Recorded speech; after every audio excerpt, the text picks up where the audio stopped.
હા આ દેશના યુવાનો હાવજ જેવા હોય ને દીકરીઓ સિંહણ જેવી હોય, વગડામાં એકલી જાતી હોય તો તાકાત નથી કોઈની મીટ માંડી શકે. અમે તારા નામની અલખ ના રે ધામની રે ધૂણી રે ધખાવી બેલી અમે તારા નામની રોજી રે ધૂણી રે ધખાવી બેલી અમે બધા જ ગુજરાતીઓ એક ગુજરાત ખડું થાય, હાકલા પડકારા હોંકારા સપાખરા છંદ ગીતો અને બગડા સટી બોલતી હોય જાણે ગુજરાતના મોરલા ટહુકતા હોય હામ હામા મોરલા તારો થોડી ઘડી મને દેને અષાઢીલો કંઠ. એવો એક માહોલ ઊભો થાય તો ઓગસ્ટ મહિનાની 15 અને 17 તારીખે હેરોલોજી સેન્ટર અને મેર હોલ લેસ્ટરમાં આ બે જગ્યાએ જરૂર પ્રોગ્રામમાં બધા પધારો ગુજરાતીઓ.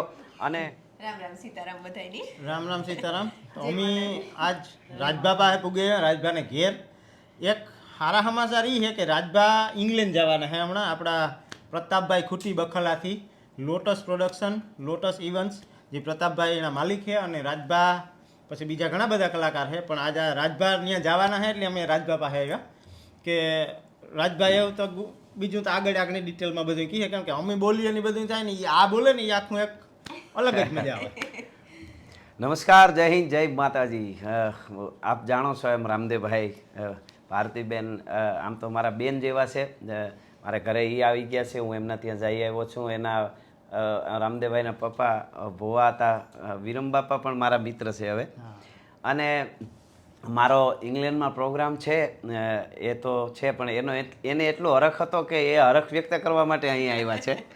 હા, અને ખાસ કરીને જેમ કીધું એમ લોટસ પ્રોડક્શન પ્રતાપભાઈ ખૂંટી, અમારા મનીષભાઈ જાડેજા, બધાય કોઈ પણ વ્યવસાયની રીતે હોય જ છે અને અર્થ ઉપાર્જન માટે બધું થતું હોય, સારી વાત છે. પણ એની સાથે સાથે આપણી સંસ્કૃતિ હચવાય એવું કોઈ કાંઈ કરતું હોય તો ઇંગ્લેન્ડમાં યુકેમાં રહેતા જેટલા ગુજરાતીઓ છે, ગુજરાતની પરંપરા અસ્મિતા, ભારત વર્ષમાં ગુજરાતના આ એક નાનકડા એવા ગુજરાત રાજ્યમાંથી નીકળેલા ગુજરાતીઓ પોતાના સંસ્કાર સંસ્કૃતિ પોતાના એક લોકબોલીને લઈ અને એના પોટલા ભેળા લઈ નીકળેલા છે. એ વિશ્વ આખાના ફલકમાંથી જ્યાં જ્યાં ગયા છે ત્યાં પોતાનું ગુજરાતીપણું જાળવી રાખ્યું છે, પોતાની પરંપરાને જાળવી રાખીને એ જાળવા એના માટે જેટલી મહેનત કોઈ કલાકારો ગાયન કરે, બોલીને વાતો કરે, ગીતો, એટલી સાથે સાથે ગુજરાતીઓને પોતાનાપણાની ધગસ હોય તો એ વધારે જળવાય. તમે તમારો જે વ્યવસાય જ્યાં કરતા હોય ત્યાં પણ આવી રીતનો જ્યારે આપણું ગુજરાતનું એક લોકસંગીત, આપણું ગુજરાતનું ગાણું, આપણું ગુજરાતનું સાહિત્ય છંદ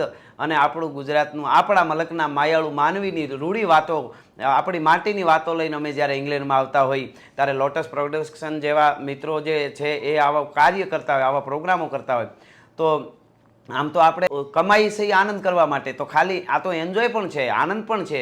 એની સાથે સાથે સંસ્કૃતિની વાતો, ગીતો, દુહાસન એ બધુંય આપણો લાવો લેવાય એના માટે ઇંગ્લેન્ડની ધરતીમાં તો હું આવી રહ્યો છું. તો દરેકને વિનંતી છે, કારણ કે આવા મિત્રો જે આ પ્રોગ્રામ કરે છે એનો ઉત્સાહ વધી જાય. તમે હોલ ચકાચક આખો ભરી દો એટલે એને બીજી વાર એમ થાય કે આપણે આપણા ગુજરાતના ગાણા, આપણા ગુજરાતનું ધરોહર, આપણી પરંપરાને જાળવવા માટે હજી પ્રોગ્રામ કરતું રહેવું છે. તો આવતી તારીખ 15 ઓગસ્ટ 15/8/2024 હું આવી રહ્યો છું લંડનમાં અને લંડનના હેરોલેજર સેન્ટરમાં પ્રોગ્રામ છે. અને 17 ઓગસ્ટે લેસ્ટરમાં છે, મેહર હોલ બહુ મોટો છે અને એમાં પણ મજા આવશે. બે જગ્યાએ આપણે ટિકિટ ખાસ લઈ લેજો બધા અને આપણે મળીએ છીએ બધા જ ગુજરાતીઓ. એક ગુજરાત ખડું થાય, હાકલા પડકારા હોંકારા સપાખરા છંદ ગીતો અને બગડા સટી બોલતી હોય જાણે ગુજરાતના મોરલા ટહુકતા હોય હામ હામા મોરલા તારો થોડી ઘડી મને દેને અષાઢીલો કંઠ. એવો એક માહોલ ઊભો થાય તો ઓગસ્ટ મહિનાની 15 અને 17 તારીખે હેરોલોજી સેન્ટર અને મેર હોલ લેસ્ટરમાં આ બે જગ્યાએ જરૂર પ્રોગ્રામમાં બધા પધારો ગુજરાતીઓ. અને રામદેવભાઈ અને ભારતીબેનનો પણ ખૂબ ખૂબ આભાર, આપ મારા ઘેરે પધાર્યા છો અને તમે ગામડામાં રહી અને દુનિયાને એક ગામડો અને એમાંય ખાસ બરડો બોલે એવું લાગે આપણે ત્યાંથી એમને ઘેરે જઈએ એટલે કલ્ચર સંસ્કૃતિને તમે સાચવી છે. બહુ રાજીપો વ્યક્ત કરું છું અને આપણે યુકેમાં મળીએ છીએ. જય હિન્દ, જય માતાજી. ભેગા ગુટકે આપણે પ્રોગ્રામમાં જાય ને તો રાજભા હોય, તો રાજભાના બાપા એટલે એનું સબસ્ટેશન જે કીએ રાજભા બોલતા હોય એ બધું ક્યાંથી આવે. મેં હે ને હમણાં રાજભાને કીધું ખરી કે એના બાપુજીના રાજભાના યુટ્યુબમાં દુઆ એટલે પછી ત્યાંથી મને હવે આપણે આમ ખબર પડે કે આ જે આમ સ્ટેજ ઉપર જે આમ પડકારાની આવે એ ક્યાંથી આવે. બરોબર છે. સબસ્ટેશન ઈ બાજુ છે એટલે રાજભાના બાપા, રાજભા પોતે અને રાજભાના દીકરા આ ભાઈ જ અમારે રાજભાની ને અમારી ઓળખાણ કરાવવા વાળા છે. આ પાછા હા, આપણે પેલા next વેલા જે તમારા હોય અમારા video છોકરા આમને સાંભળવાના છે. હા એટલે એની પેલા રાજભા પોતે કંઈક જોતા નહીં એટલે આ જોતા હતા ભાઈ. હા. હું જોવે છે રાજભા કે એટલે ઈ કહે કે હું આ પ્રોગ્રામ બધા છોકરાઓનો હોય જોવું તો એમાંથી અમારા વિડિયાની ખબર પડી રાજભા જોઈને વાડી આવ્યા. ભવ્યરાજ જોતો એમ હા. પછી કે ઓમે આ ગાડી લીધી તો આપણે લેવી. હા. અને રાજભાના બાપા સાદા માણસ પણ એમની પાસે જે હોય ને એ ક્યાંય બુકમાં ન હોય. મારા બાપુજીની જેમ એની પાસે બેહીને શીખવું પડે. 2-3 કલાક બેહીએ પછી મજા આવે. અને દુઆ મેં સાંભળ્યા બહુ બહુ મજા આવે એવા. એટલે ગયા હતા વરસાદમાં કા. હા. આજે વાડી આવવાનું હોય રાજભાને નવી ગૌશાળામાં આવવાનું હોય ગાય હા ગૌશાળા તમે ગાયું એટલે જરૂર આવીશું. હવે જરૂર આવીશ પાછો. બરડો બોલાવશે એટલે આવીશું. હવે એક બે કીક દુહા તો સાંભળ્યા વગર ન જાય. રાજભા પાસે આવીએ તો જ રાખતા કીક તમારે દુઆ જે તમને મજા મોજ આવે. તમારા પાસેથી બાપા તો શું છે અત્યારે એનું આવી જાય તો બોલી નાખે નકર નક્કી નહીં. કઈ નહીં જે તમને એને મોજ મોજ આવે.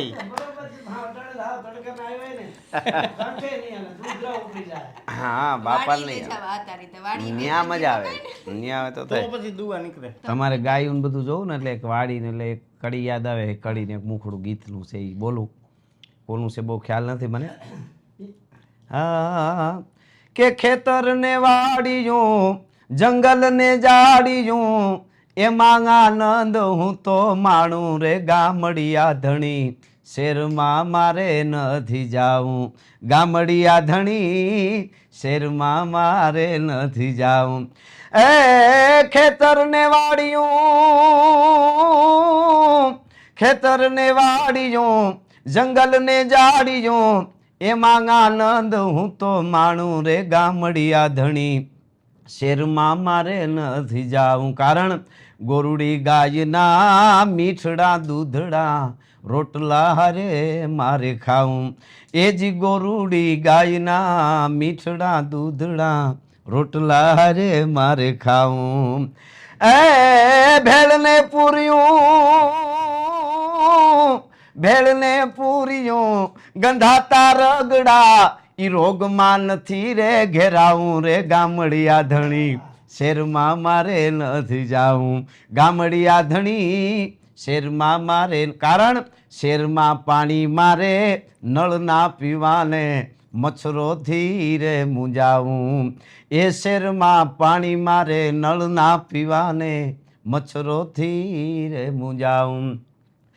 એ રેવા મળે નહીં હારું ઠેકાણું મારે રેવા મળે નહીં હારું ઠેકાણું ન્યા તો મુંજાઈને મરી જાઉં રે ગામડિયા ધણી શેરમાં મારે નથી જાઉં. આ ખેતર ને વાડીયું જંગલ ને જાડીયું એમાં આનંદ હું તો માણું રે ગામડિયા ધણી શેરમાં મારે નથી જાઉં. વાહ આ હમણાં સાવ લાગુ પડતું. ખાસ મારા બેન માટે હો. બેન રાજભાની જો એની ખાસિયત છે કે ઈ જોવે ને હજી તો પેલા હમણાં 5 મિનિટ પેલા કહેતા હતા કે અત્યારે બહુ કઈ મગજમાં નથી આવતું અને 5 મિનિટમાં તેને મગજમાં માણસ જોવે એમ આવી જાય સીધું. આના માટે આ હોય. અને તમને લાગુ પડે એવું જ છે. હા હા ઈ પેલા આવું હતું ને તાર પેલા બહુ ઓલું કરતા હતા કે ત્યાં જાહુન બધાય ના પાડતા હતા. 6-7 વર્ષ ઇંગ્લેન્ડ રહ્યા ને હા. પણ એના આયાતનાથી આવે કે ને બેસ્ટ ડિસિઝન તેદું લેવાઈ ગયું ને એ વાડી બહુ મજા આવે રહેવા. અરે ઈ તો ને મજા જ બધું આવે. જો આની હેતી બાપુ આખો દી રમાડતા હોય ન્યા હોત તો આ ન્યા મોટો થાત ને ન્યા મોટો. રમાડવાનું જ. આ સંસ્કાર નહીં તો હોય. બાપા બાપા માંદા હોતા તે હાવ હાજા થઈ ગયા. હા બે છોકરાઓને વાહે રમાડવાને વાહે નકર કેટલી દવાઓ ચાલી હતી. બાપાને તો ઈ મા તો બાપ ભેગા રાખે. વાસરો દાડો ભીરે છે. એ વાસરા દાદા જ બધું ગોઠવું હોય. મા બાપની ભેગા રાખવાની ગાયું રાખવી ને ખેતી હા, કરવી બસ એ જ ગામડામાં રહેવાનું. બહુ સારું બહુ સરસ. હા વાહ વાહ.